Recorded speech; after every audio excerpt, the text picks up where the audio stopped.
On today's menu is a very easy and quick okra recipe that is super delicious. And please do not be disheartened hearing that word okra because it won't be slimy at all. I promise. Namaskar and welcome to Curries with Bumbi. Heat about 4 tablespoons of oil over medium heat. Your oil should be hot but not smoking hot. Add half a teaspoon of cumin seeds, that is jeera, and half a teaspoon of nigella seeds, that is kalonji. And this is why I said that your oil should not be smoking. Because if your oil is too hot, then the seeds will burn and your curry will taste bitter. If you do not have nigella seeds, use 1 whole teaspoon of cumin seeds. But I would highly recommend trying out nigella seeds as they bring in a beautiful nutty flavor to the dish. I also added dry red chillies which brings in this smoky flavor on being fried. Then Mr. Potato enters the scene.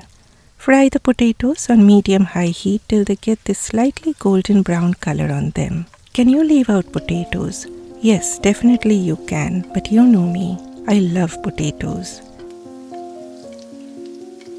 Once potatoes reach this color, add chopped garlic, and please do not chop the garlic too fine because then they will burn.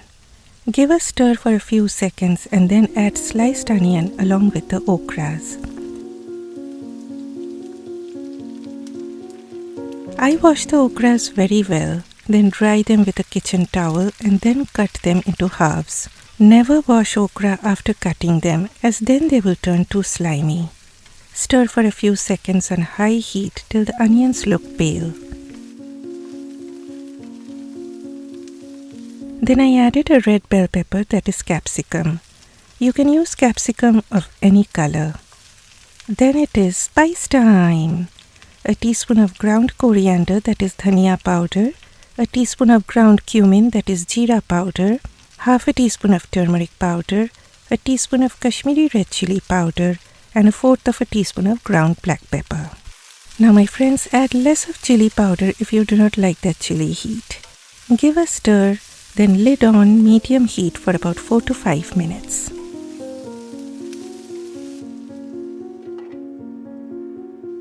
After 5 minutes, lid off and see how beautiful the okras are looking, and they have no slime on them.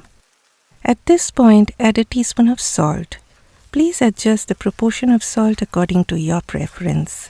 Remember my friends, please do not add salt in the beginning because then the okras will get slimy. Next I added a tomato. When chopping your veggies, try cutting them all in a similar way so that they look nice, and in that way they will also get cooked uniformly. Next I added about half a teaspoon of kasoori methi, that is dried fenugreek leaves. If you do not have kasoori methi, you can also use dried thyme. Not at all a substitute for kasoori methi, but thyme also will make the dish tasty. Finally, a teaspoon of my homemade chaat masala, the recipe of which I shared a few days back.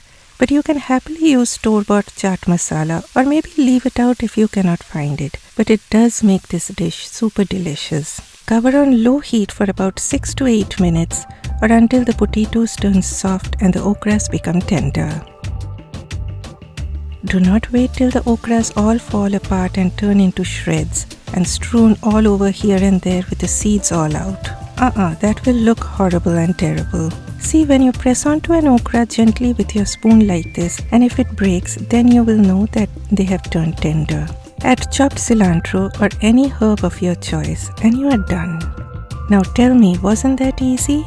And my friends, it turns out to be very delicious. You can have this with rice or roti with some plain dal, or you can also have it as a side alongside roasted chicken.